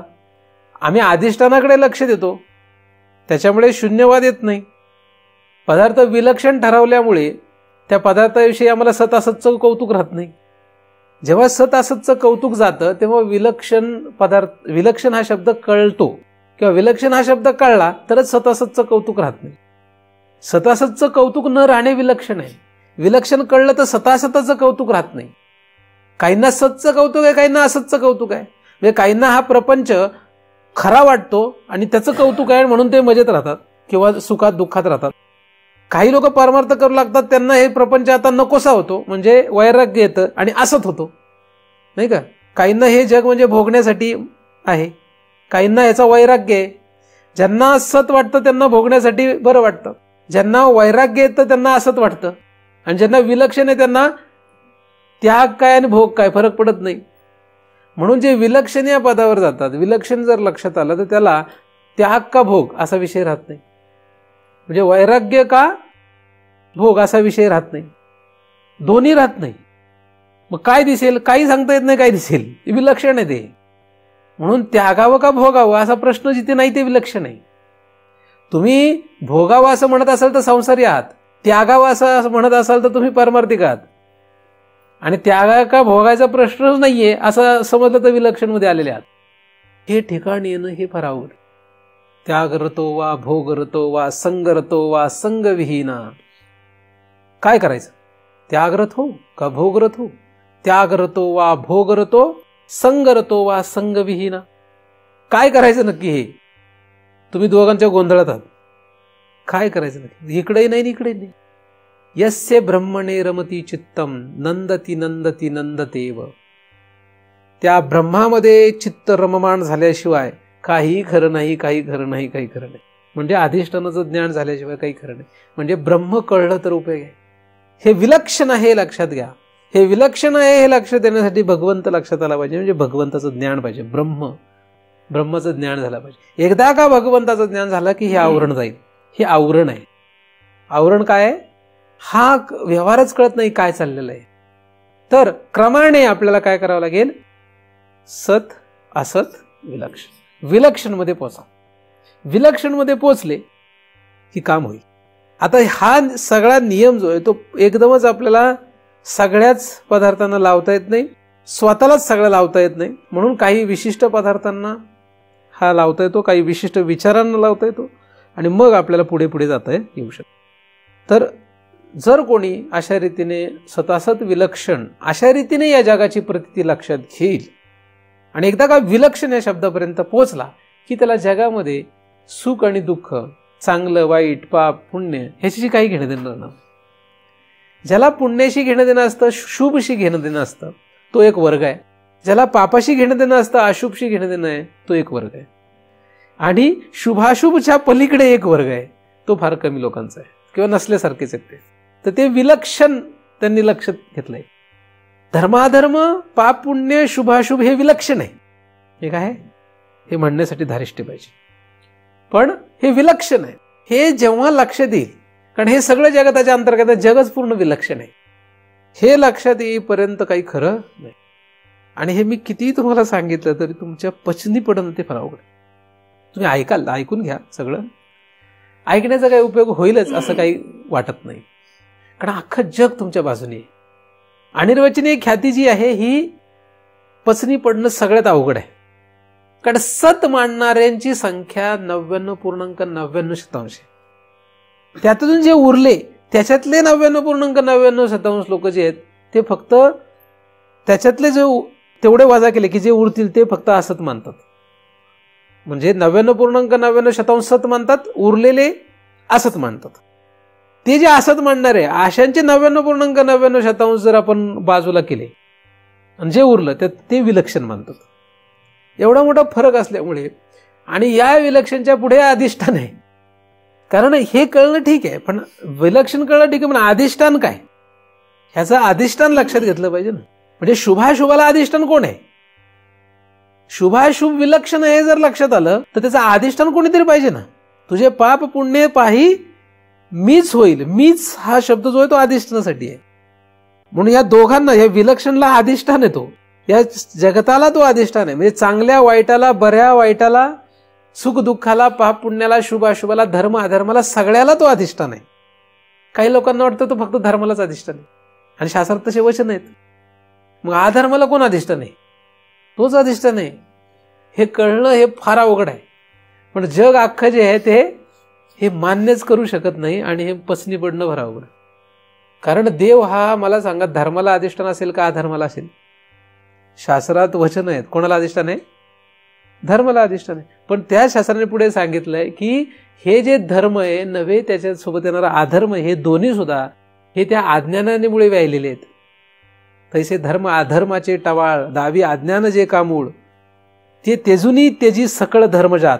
त्याला त्या मुळात त्या अज्ञानाला अधिष्ठान कोण आहे? मुळात धर्म अधर्माला अधिष्ठान अज्ञान आहे, पण अज्ञानाला अधिष्ठान कोण आहे? म्हणजे ते विलक्षण असलेल्या मायेला, तिला अधिष्ठान कोण आहे? इथपर्यंतचा प्रवास करणे आहे. पण जगामध्ये राहून, जगाचं ऐकून तुम्हाला हे कळणं शक्य नाही. हे शास्त्र जे आहेत, साधू संतांनी जे सांगितले, तुम्हाला आधीच सांगितलं की सतपणचा विषय आलेला आहे, असतचा विषय आलाय, विलक्षणचा विषय आला आणि ब्रह्माचा विषय आलाय. शास्त्रामध्ये चारही भाग आहेत. सत पण आहे, असत पण आहे, विलक्षण पण आहे आणि ब्रह्म पण आहे. आता तुम्हाला काय घ्यायचं आहे तुमचा प्रश्न आहे. तुम्हाला घ्यायचंय ब्रह्म, पण तुम्ही पाळताय सत, मग जमत नाही. तुम्हाला पाहिजे सत आणि महाराज सांगतात विलक्षण. आता कसं जुळणार आपलं? कोणाचं जुळू शकत नाही ना. तिथे काहीतरी जुळलं पाहिजेत ना. मला म्हणायचंय ब्रह्म, तुम्हाला पण ऐकायचंय ब्रह्म. मला म्हणायचंय विलक्षण, तुम्हाला पण ऐकायचंय विलक्षण. मला म्हणायचंय असत, तुम्हाला पण ऐकायचंय असत. मला म्हणायचंय सत आणि तुम्हालाही ऐकायचंय सत, तर आपलं जुळलंय. पण मी सांगतो वेगळं, तुम्ही ऐकताय वेगळं. म्हणजे कोणी सांगणारा नाही ऐकणार, असा जर भेद तयार झाला तर कधीच चालत नाही. म्हणून जिथे जिथे जिथे जगामध्ये एकी जुळलेली आहे, ती कशी जुळलेली आहे? समान ह्याच्यामध्ये जुळलेली. त्यांचं सम आहे म्हणून जुळलंय. आणि विलक्षण कळलं तर कोणाशी जुळतंय. म्हणून साधूचं कोणाशी जुळतं? साधूसाठी चांगला वाईट असं काहीच नसतो. हा चांगला, हा वाईट, हा पापी, हा पुण्यवान, हा धर्मवान, हा अधर्मवान, असं साधूसाठी नसतंच. पण जग अख्खा आरोप करतं साधूवर की साधूने काय पाळलं पाहिजे? समान नाही, धर्म. समंत कुठले आले? समंत नाही, धर्म पाळला पाहिजे. म्हणजे धर्मवानला जवळ केलं पाहिजे, अधर्मवानला. हे पचनी पडणं अवघड आहे. म्हणजे साधूने अधर्मवान हो काय? मग नाही, तसं आम्ही म्हणत नाही. मी काय म्हणतोय कळत नाहीये. शास्त्र काय सांगतं याचा नीट बोध न झाल्यामुळे समाज उलट काय करतो? शास्त्रावरून साधूवर आरोप करतो. त्याच्यामुळे सगळा जगामध्ये गोंधळ आहे. असो, त्याची जी संख्या आहे, या प्रत्येक भागामध्ये जगणाऱ्या जीवांची संख्या ही ठरलेली आहे. कारण मनुष्यानाम सहस्रेषु कश्चित येतती सिद्धये असं जे म्हटलेलं आहे त्याप्रमाणे ही संख्या ठरलेली आहे. त्याच्यामुळे सतची संख्या जास्त असणार आहे. जग सत समजणाऱ्याची संख्या जास्त असणार हे साहजिकच आहे. असंच समजणाऱ्याची संख्या त्याच्यापेक्षा कितीतरी पटीने कमी असणार हे साहजिकच आहे. विलक्षण समजणाऱ्यांची संख्या त्याच्यापेक्षा कितीतरी पटीने कमी असणार हे साहजिकच आहे. आणि ब्रह्मच आहे असं समजणाऱ्यांची म्हणजे जळस्थळ काष्ट पाषाण हे सगळं ब्रह्मरूप आहे, सर्व खलविदम ब्रह्मा असं समजणाऱ्यांची संख्या नसल्यासारखीच असणार आहे. पण जे जग सत्य समजतात तेच म्हणतात सर्व खलविदम ब्रह्म. असे मूर्ख लोक आहेत. मी म्हणून प्रपंची बुडी दिलेली कृतनिश्चयाची आहेत ना. काही असे काही महान भाग आहेत की जे जगाला सत समजतात आणि जग सर्व खलविदम ब्रह्म असं परत म्हणतात. असं नाहीये ते. जग सर्व खलविदम ब्रह्म कसं आहे, सत असत विलक्षण आणि मग ब्रह्म जाणलं, ब्रह्म जानाती आणि मग ब्राह्मणा, मग तो ब्राह्मण झाला. ब्रह्म जानाती त्याने ब्रह्म जाणल्यामुळे तो ब्राह्मण झाला. आणि मग त्याला कळलं की सत नाही, असत नाही, विलक्षण नाही. काय आहे, ब्रह्म आहे, एकमेव ब्रह्म आहे, ब्रह्माशिवाय काही नाही, एकमेवाद्वितीय आहे, त्याच्याशिवाय काहीच नाही. या सिद्धांतापर्यंत पोहोचायचं असेल तर हा प्रवास आहे. तुम्ही किती तुमच्या बरोबर मॉब असावा हे तुम्ही ठरवून घ्या. तुमच्यासोबत खूप लोक वाटत असतील, तुम्हाला पाहिजे असतील, म्हणजे आपल्या मैतीला कमीत कमी 2-4 हजार यावेत असं जर कोणाला वाटत असेल तर तुम्ही सतमध्ये आहात. थोडीफार एक 10 आले 5 आले तरी चालते, तुम्ही असतमध्ये आहात. एकही नाही आलं तरी चालतंय, कुत्र्या मांजराने खाल्लं तरी चालेल असं वाटत असेल तर तुम्ही विलक्षणमध्ये आहात. आणि कुठेही पडलो, काही झालं तरी ब्रह्मरूपच आहे असं वाटलं तर ब्रह्मरूप 4थ्या पायरीवर. मग तुम्ही ठरवून घ्या तुम्हाला किती गोतावळा पाहिजे. तुमच्या नुसत्या या भावनेवर चालणार आहे सगळं. म्हणून आपल्याला जगामध्ये कोणीच नाही इतक्या अनाथ अवस्थेवर या. आणि ते अपमत नाही होणार, अपमत होणार नाही. तुम्हाला करावं लागेल. तुम्ही अनाथ कसे होणार आहे, अनाथ तुम्ही कसे होणार, अपमत होणार नाही. तुम्हाला अनाथ व्हावं लागेल, नाही का. आता व्हायचं का नाही व्हायचं, इथून कुठे राहायचं हा तुमचा प्रत्येकाचा आपापला विषय. पण हे नक्की की आपल्याला हे जग जे आहे, हे जग अशा रीतीने जे प्रतीत होत आहे त्याला असा बदल करत नेणं गरजेचं आहे. हा असा बदल करत गेला की आपण आवरण नाशाचा विषय येणार आहे. आपला जो अभ्यास सुरू आहे तो काय, आवरण नाशाने ब्रह्म आणि जग यांचा विषय काय होतो, स्पष्ट होतो. म्हणजे विभाती, म्हणजे त्याच्यावर प्रकाश पडतो. तर आपण असं करत गेला की आपोआप तुमच्या आतमध्ये एक प्रकाश पडायला लागेल. तुम्हाला लक्षात येईल काय, ह्या पातळीने जात राहा. पण एवढं लक्षात ठेवा, जसं तुम्ही पुढे गेले तसं मागच्यांची संख्या जास्त असल्यामुळे ह्यांच्याकडे तुम्ही बघितलं की ते तुम्हाला तिकडे घेण्याचा प्रयत्न करणार आहे. असतकडे गेले की सतची संख्या जास्त आहे आणि बळी तो कानपिळी, बळी तो कानपिळी. म्हणून महाराज जर सत्य बोलले तर बळी लोक काय करतील, महाराजांचा कान पिळतील. जग मोठं आहे, महाराज मोठे नाही आहेत. सत मोठं आहे, महाराज मोठे नाही आहेत. ब्रह्माला जगात काहीच किंमत नाही आहे, ब्रह्म नसल्यासारखंच आहे. ब्रह्माला जगात काही किंमत नाही आहे का, काही किंमत नाही आहे. ब्रह्म नसल्यासारखंच आहे. सगळ्यांचा बाप असून सुद्धा काहीच नाही आहे, त्याचं काहीच नाही इथे. त्यामुळे जसं जसं आपण त्याच्याकडे जातो तसं इकडे आपला सगळा विषय संपत जातो. ही तयारी ज्याची आहे तो पुढे पुढे जाणार आहे. पण ज्याला जगाशी घेणं देणं नाही तो पुढे जाऊ शकत नाही. तुम्ही ठरवायचं तुम्हाला काय करायचं, काय करायचं हा तुमचा स्वतःचा वैयक्तिक विषय. पण एखादा तुम्हाला हे लोक म्हणणार की साधू संतांचं प्रमाण दिलं, मी तुम्हाला आधीच सांगितलंय साधू संतांनी सगळी प्रमाण दिले, तुम्ही काय स्वीकारायचा हा तुमचा प्रश्न आहे. साधू संतांनी तर सगळं लटके आहे हे सांगितलंय, म्हणजे त्यांनी मिथ्याचा बोध केल्याच आहे. लटिका हा सारा संसार, लटिका व्यवहार सर्व हा संसार, वाया एरझार हरिवीड. तो हरी शिवाय हा सगळा नुसता एरझार आहे. त्यामुळे इथे त्यांची बोध करून ठेवलेला आहे. लटिका म्हणजे सगळं मिथ्या आहे, लटिका म्हणजे मिथ्या. तर मिथ्या आहे, अनिर्वचनीय आहे, या अभ्यासापर्यंत या. अशा रीतीने आपण प्रयत्न करा. अशा रीतीने आपल्याला पुढे पुढे जाण्यासाठी अंगामध्ये धारिष्ट्य येवोत. तुमच्यामध्ये जसं धारिष्ट्य येवोत तसं माझ्यामध्ये पण येवोत. त्यासाठी त्या भगवंताने माझ्यावरही आणि तुमच्यावरही कृपा करोत अशी त्या परम कृपाळू भगवंताच्या चरणी प्रार्थना करतो. त्याच्या कृपेने निर्माण झालेले चिंतन त्याच्या चरणी अर्पण करू. इथेच पूर्णविराम. सुखिया